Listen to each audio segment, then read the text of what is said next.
नमस्कार मित्रांनो, स्वागत आहे तुमचं आजच्या ह्या व्हिडिओमध्ये। या व्हिडिओत आपण भिवंडी निजामपूर शहर महानगरपालिका भिवंडी या ठिकाणी जी सहाय्यक विधी अधिकारी ह्या पदासाठीची भरती निघालेली आहे त्याच्याविषयी माहिती घेतोय। मित्रांनो, टोटल जागा असणार आहे 7 आणि या ठिकाणी तुमचं सिलेक्शन होणार आहे ते तुमच्या इंटरव्ह्यूच्या बेसिसवरती, त्यामुळे महत्त्वाची ही जाहिरात आहे।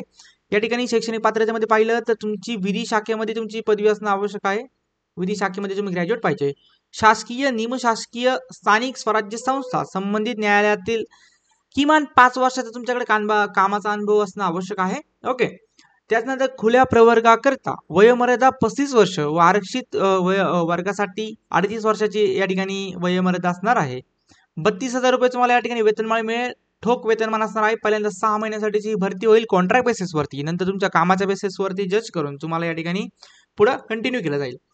या ठिकाणी जर तुम्हाला अप्लाय करायचं असेल तर महत्त्वाचा पॉईंट तुम्हाला सांगतो की मित्रांनो, या ठिकाणी 12 ऑगस्ट 2024 रोजी सकाळी 11 वाजता निजामपूर भिवंडी शहर महानगरपालिकेच्या मुख्यालयामध्ये तुम्हाला सविस्तर अर्ज सादर करायचा आहे। त्याबद्दल तुमची डॉक्युमेंट्स जोडायची, त्यामध्ये तुमचं नाव, पत्त्याचं सर्टिफिकेट असेल, नागरिकत्व, जन्मतारीख, शैक्षणिक अर्हता, अनुभवाचं सर्टिफिकेट, रहिवासी प्रमाणपत्र इत्यादी माहिती जोडून या ठिकाणी सबमिट करायचे। काय डाऊट असतील तर नक्कीच कमेंट बॉक्समध्ये विचारायचे आणि चॅनल नवीन असेल तर चॅनलला सबस्क्राईब करायचे। धन्यवाद।